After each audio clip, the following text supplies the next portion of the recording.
அண்மையிலேயே magazine சிறைச்சாலையில் கொலை செய்யப்பட்ட அஸ்மான் ஷரீஃபினுடைய கொலை ஒரு திட்டமிட்ட கொலை என்று தற்போது தெரிய வந்திருக்கின்றது. குறிப்பாக சிறைச்சாலை அதிகாரிகள் சிலரும் இந்த கொலையோடு தொடர்பட்டிருப்பதாக தற்போது தகவல்கள் வெளியாக இருக்கின்றன. இலங்கையிலும் சர்வதேச மட்டத்திலும் மிகப்பெரிய போதைப்பொருள் கடத்தல்காரராக திகழ்கின்ற ஷிரான் பாசித் இன்று இலங்கைக்கு அழைத்து வரப்படவிருக்கின்றார். அதற்கான பணிகள் தற்பொழுது இடம்பெற்றிருக்கின்றன.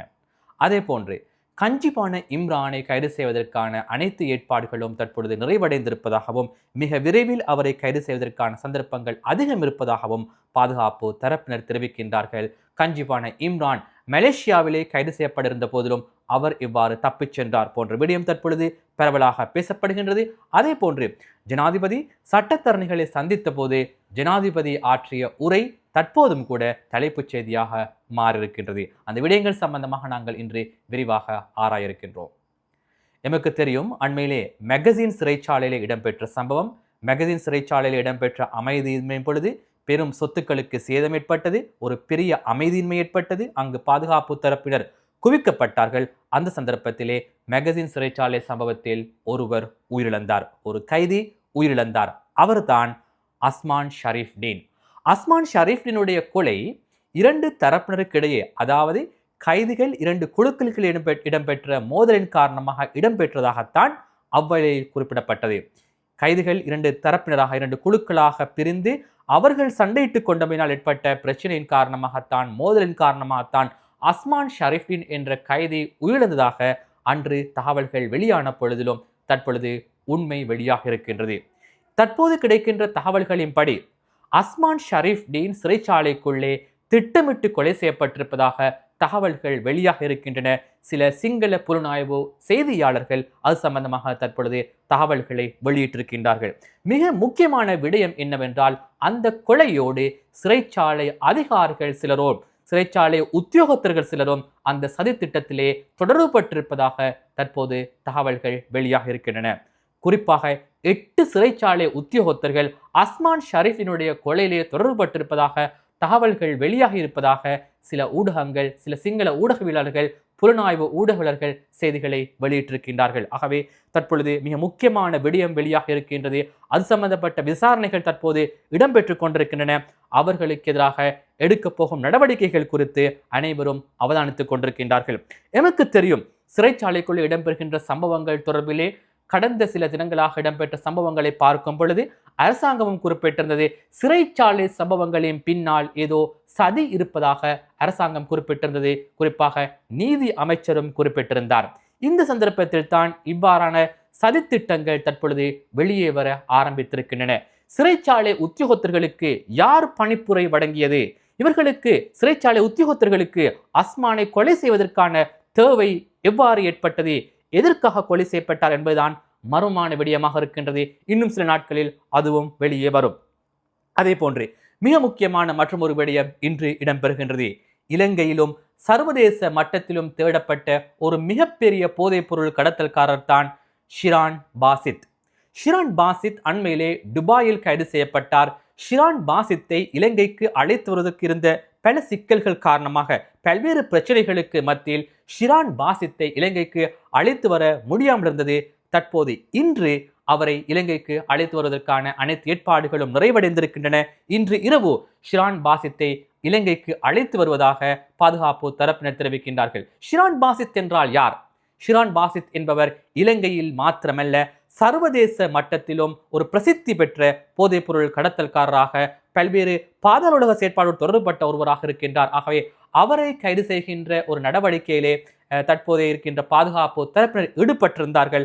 அதன் அடிப்படையில் அண்மையிலே அவர் கைது செய்யப்பட்டார்.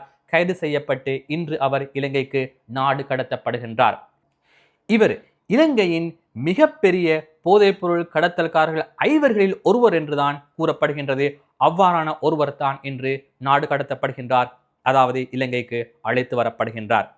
அதே போன்று மிக முக்கியமான மற்ற விடயம்தான், மலேசியாவில் தற்போது மறைந்திருப்பதாக கூறப்படுகின்ற மிகப்பெரிய போதைப்பொருள் கடத்தல்காரரான கஞ்சிபான இம்ரானை கைது செய்வதற்கான அனைத்து நடவடிக்கைகளும் நிறைவடைந்திருப்பதாகவும் அதற்கான முயற்சியில் தற்போது தொடர்ந்தும் ஈடுபட்டு வருவதாகவும் பாதுகாப்பு தரப்பினர் தெரிவிக்கின்றார்கள். குறிப்பாக வலான ஊழல் ஒழிப்பு பிரிவினுடைய பணிப்பாளர் ரொஹான் ஓலுகல தொடர்பில் தற்பொழுது அதிகம் பேசப்படுகின்றது. ஏனென்றால் சர்வதேச நாடுகளிலிருந்து போதைப்பொருள் கடத்தல்காரர்களை அழைத்து வருகின்ற, அங்கு சென்று போதைப்பொருள் கடத்தல்காரர்களை அவர்களை கைது செய்து அவர்களை அழைத்து வரும் ஒரு அதிகாரியாக இன்று பிரபல்யம் பெற்றிருக்கின்ற ஒருவர் தான் ரொஹான் ஓலுகல. அவரை பற்றி தற்பொழுது அதிக அளவிலே பேசப்படுகின்றது.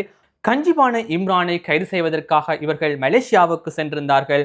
கஞ்சிபான இம்ரான் இருந்த இடத்தை இவர்கள் அடையாளம் கண்டிருந்தார்கள். அது சம்பந்தமாக நடவடிக்கைகளை மேற்கொண்டிருந்தார்கள். அதற்கான ஏற்பாடுகளையும் அவரை கைது செய்வதற்கான ஏற்பாடுகளையும் செய்திருந்தார்கள். குறிப்பாக இலங்கை போலீசார், மலேசிய போலீசார், அதே போன்று சர்வதேச போலீசாரோடு இணைந்து இதனை மேற்கொண்டிருந்தார்கள். துரதிருஷ்டவசமாக இவர்கள் வந்திருப்பதை அறிந்த கஞ்சிபான இம்ரான் தான் இருந்த இடத்திலிருந்து வேறு இடத்துக்கு மாறியுள்ளதால்தான் தகவல்கள் கிடைக்கின்றன. அதன் போதுதான் கஞ்சிபான இம்ரானை கைது செய்வதற்காக சென்ற வேளையில்தான் ரத்மலான சைமா கைது செய்யப்பட்டார். ரத்மலான சைமா என்பவர் கஞ்சிபான இம்ரானுடைய நிதி தொடர்பிலான ஆலோசனை வழங்குகின்ற ஒருவர். அதே போன்று கஞ்சிபான இம்ரானுடைய சோசியல் மீடியா தொடர்பிலான விடயங்களையும் ரத்மலான சைமா தான் மேற்கொள்கின்றார். அந்த வேளையில் ரத்மலான சைமா கைது செய்யப்பட்டார். ரத்மலான சைமாவிடம் மேற்கொள்கின்ற விசாரணைகளின் பொழுது கஞ்சிபான இம்ரான் தொடர்பிலான பல தகவல்கள் தற்போது கிடைத்துள்ளதாக இலங்கை போலீசார் தெரிவிக்கின்றார்கள். அதன் அடிப்படையில் அவர் பயன்படுத்துகின்ற தொலைபேசி இலக்கம், அவர் இருந்த இடங்கள் உள்ளிட்ட பல தகவல்கள் தற்பொழுது தமக்கு தெரிய வந்திருப்பதாக போலீசார் தெரிவிக்கின்றார்கள். அதே போன்று மலேசிய போலீசார் தெரிவிக்கின்றார்கள் கஞ்சிபான இம்ரான் எந்த வகையிலும் நாட்டிலிருந்து தப்பிச் செல்வதற்கான வாய்ப்பில்லை, அதற்கான பாதுகாப்பு ஏற்பாடுகளை செய்திருப்பதாகவும் மலேசிய போலீசார் தெரிவிக்கின்றார்கள். எவ்வாறாக இருந்தாலும் மிக விரைவில் அவரையும் கைது செய்ய முடியும் என்பதுதான் இலங்கை போலீசாரினுடைய நோக்கம். அதற்கான நடவடிக்கைகளில் தாம் ஈடுபட்டிருப்பதாக ரொஹான் ஓலுகல்ல தலைமையிலான குழுவினர் தெரிவிக்கின்றார்கள். குறிப்பாக இந்த போதைப்பொருள் கடத்தல்காரர்களை கைது செய்வதற்காக ஜனாதிபதி தலைமையிலான குழுவினர் மிகவும் மும்முரமாக ஈடுபட்டிருக்கின்றார்கள். ஜனாதிபதி அதற்கு தலைமை தாங்குகின்றார். அதே போன்று ஜனாதிபதியோடு போலீஸ் மா அதிபர், பொதுமக்கள் பாதுகாப்பு அமைச்சரோடு ரொஹான் ஓலுகல இந்த விடயத்திலே மும்முரமாக செயற்பட்டுக் கொண்டிருக்கின்றார். அதே போன்று இவர்களை கைது செய்கின்ற விடயத்திலே மிக முக்கியமாக சிஐடி குற்றப்புலனாய்வு திணைக்களம் தொழில்நுட்ப உதவிகளை பயன்படுத்தி கொண்டு இவர்களை கைது செய்வதற்கான நடவடிக்கையில் ஈடுபட்டிருப்பதாகத்தான் போலீசார் தெரிவிக்கின்றார்கள். ஆகவே குறிப்பாக இந்த நடவடிக்கைகளை பார்க்கின்ற பொழுது இலங்கையிலே போதைப் பொருளை ஒழிப்பதற்கான பல்வேறு நடவடிக்கைகள் முன்னெடுக்கப்பட்டு வருகின்றன. அதன் ஒரு அங்கமாகத்தான் மிகவும் பிரபல்யமான போதைப் பொருள் கடத்தல்காரர்கள் சர்வதேச நாடுகளிலே கைது செய்யப்பட்டு நாட்டுக்கு அழைத்து வரப்படுகின்றார்கள். அவர்களிடம் மேற்கொள்கின்ற விசாரணைகளின் பொழுது மிக முக்கியமான பல தகவல்கள் வெளியாகின்றன. அதன் அடிப்படையில் அடுத்த கட்ட விசாரணைகள் இடம்பெற்று மேலும் பலரை கைது செய்வதற்கான நடவடிக்கைகள் இடம்பெற்றுக் கொண்டிருக்கின்றன. எமக்கு தெரியும், இந்த விடயங்கள் சம்பந்தமாக நாங்கள் ஆராய்கின்ற அதே வேளையிலே ஜனாதிபதி அனுரகுமார் திசாநாயக்க தலைமையிலே அண்மையில் சட்டத்தரணிகள் சங்கத்துடன் நடைபெற்ற சந்திப்பு தொடர்பில் இன்னும் பரவலாக பேசப்படுகின்றது. இன்னும் ஊடகங்களிலே அது தலைப்புச் செய்திகளைத்தான் இருக்கின்றது. ஏனென்றால் சட்டத்தரணிகள் சங்கத்தினுடைய உறுப்பினர்கள் மத்தியிலே உரையாற்றுகின்ற போது ஜனாதிபதி மிக முக்கியமான விடயங்களை குறிப்பிட்டிருந்தார். அதனை நான் நேற்றும் குறிப்பிட்டிருந்தேன். உயிர்த்த ஞாயிறு பயங்கரவாத தாக்குதல் விசாரணைகளை தற்பொழுது புலனாய்வு அதிகாரிகள் மேற்கொள்கின்றார்கள். அதே போன்று உயிர்த்த ஞாயிறு தாக்குதல் தொடர்பட்ட விடயத்திலே சில புலனாய்வு உத்தியோகத்தர்கள் தொடர்பட்ட விடயங்களும் இருந்தன. எனவே இந்த விடயத்திலே தற்போது இருக்கின்ற சூழ்நிலையிலே தனது உயிருக்கும் அச்சுறுத்தல் இருப்பதாகத்தான் ஜனாதிபதி குறிப்பிட்டிருக்கின்றார். எந்த ஒரு சந்தர்ப்பத்திலும் தான் எடுத்த நடவடிக்கைகளை, தான் முன்னே கொண்டு செல்லும் நடவடிக்கைகளுக்கு எந்த ஒரு சந்தர்ப்பத்திலும் முற்றுப்புள்ளி வைப்பதில்லை என்று ஜனாதிபதி குறிப்பிட்டிருக்கின்றார்.